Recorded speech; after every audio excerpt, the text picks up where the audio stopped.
This is my printing press. There are many like it, but this one is mine. My press is my best friend. It is my life. I must master it as I must master my life. My press without me is useless. Without my press, I am useless. I must ink my press true. I must print more beautifully than new technology that is trying to kill me. I must ink them before they pixelate me. I will.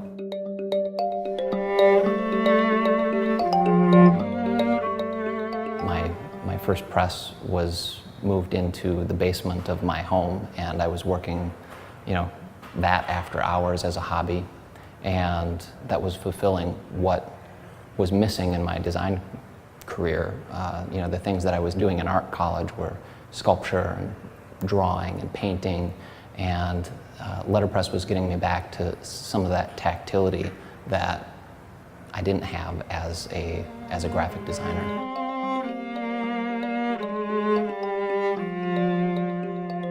Letterpress is at its best and at its most exciting to me when you can feel the evidence of the impression, when you have just that little bit of variation in the ink. There's something that we call saltiness, where the ink is kind of letting the paper color come back through it a little bit, and you get some of that texture, and that's really what's beautiful about a letterpress print, and what I enjoy about that in design.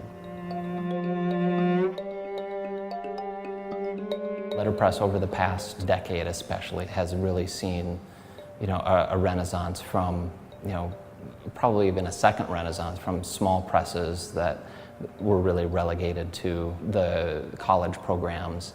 And now there's a lot of do-it-yourself studios out there.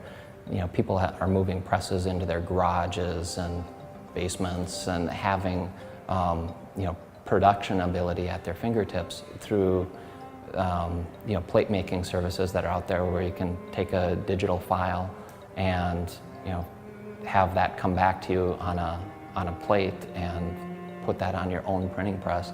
There's something that I think ties really closely culturally with the maker and the do-it-yourself mentality of a lot of people doing craft, and what letterpress is today is largely a reaction to that, and growing because of that. We're doing the plating for this is a letterpress print of the press room creed. What I wanted for a title piece was actually something that was a non-digital piece of type. So just put some wooden type from our collection in the proof press, inked this stuff up. We're pulling a physical proof. And what's beautiful about that is you get some of the things that are just inherent to that piece of wood lettering. There's a little bit of scratching. Not quite enough pressure to get a good clean transfer of ink. So there's some inconsistencies, and I wanted some of that in the design. So then I photographed this and brought that into my Illustrator document and worked with that. So got an image setter output from that file, and there's that same piece of type in the digital. So now we're going to make a plate from this piece of image setter film. This is a big piece of raw photopolymer. So we're slicing this up into sheets for the various projects that we're running. Just has a protective coating that comes off. And you want to make a reverse of it. So for letterpress, we're using a right reading emulsion side up. Once the negative is in place, we're putting that on a vacuum table. It's going under a piece of plastic screen, and that's slowly sucking all the air out from between the two pieces of material. It gets smoothed out really good,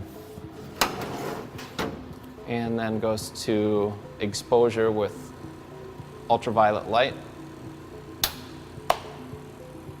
and that will go for about 6.5 minutes exposure that needs.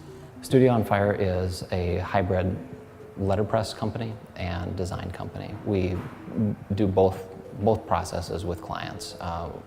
The ideal is when we own both the design of a project and take that all the way through to the print production. And we've really focused on that as the niche of what we do. So the exposure is complete. I can remove this from the vacuum table.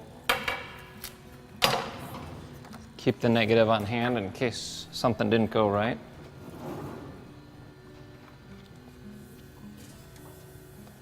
The polymer plate just sticks. This is kind of a tacky surface, and it'll stay on there during washout. So you can see it's just kind of moving around, and it'll scrub that material free and just leave our relief surface.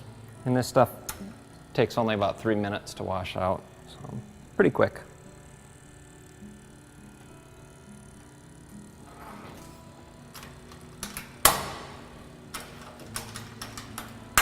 Everything that gets touched with the water just eventually washes away, and that stuff that is left was what was exposed to the UV light.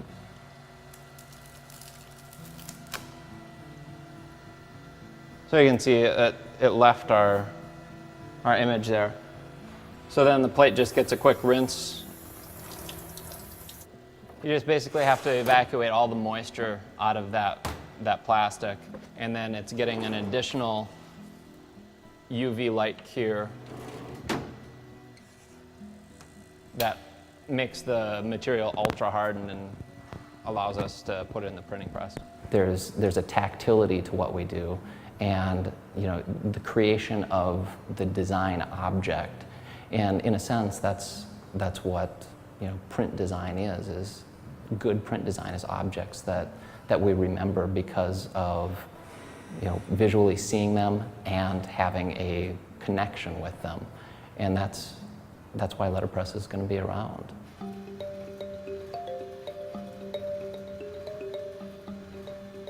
This is the cool part. So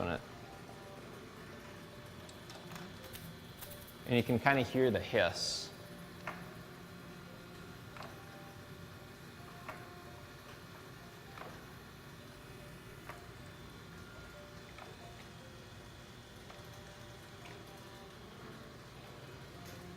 In here, there's not quite enough ink on there. It's a little bit light in a couple spots. So, you can hear kind of a tackiness to how that ink is being milled around on the rollers.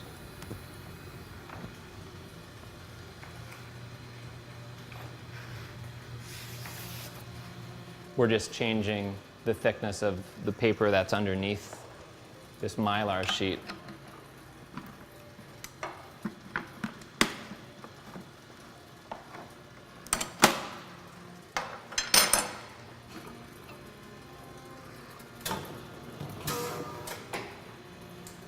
And so a press like this is hand-fed, one sheet at a time. Once you have the plate, we'll save that to put it back on later. And basically right now I know I'm centered up on where my page is, and I'm just more or less centering this piece on that piece of paper.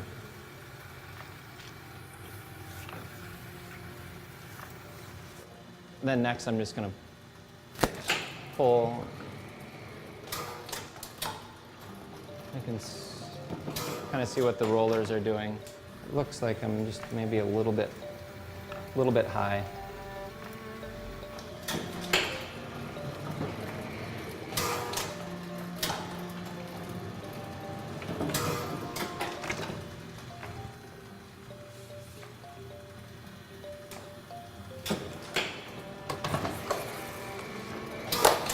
You can tell just right away I have a pretty light layer of ink on here.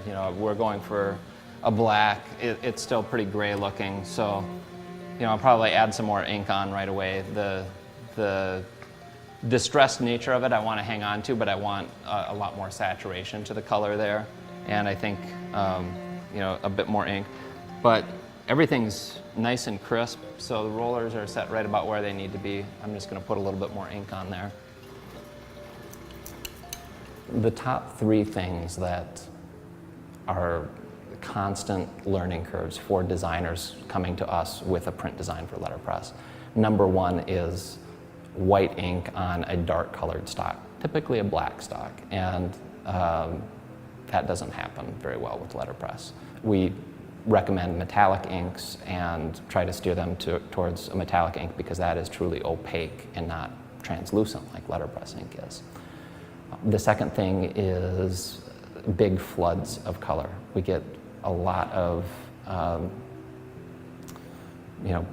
business cards where the whole back is painted in a color. Letterpress just doesn't deal with those big floods in a real consistent way. And I think it can be disappointing as a designer if you're expecting that to look remotely like what an offset printed job is going to look like. The third thing is probably the number of colors. I don't think there's an understanding by designers how labor intensive letterpress is.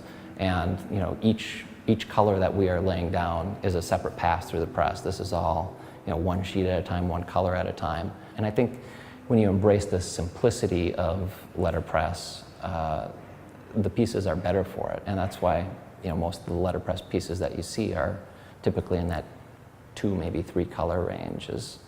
It limits the palette of what can be done, but it also does something good for the design.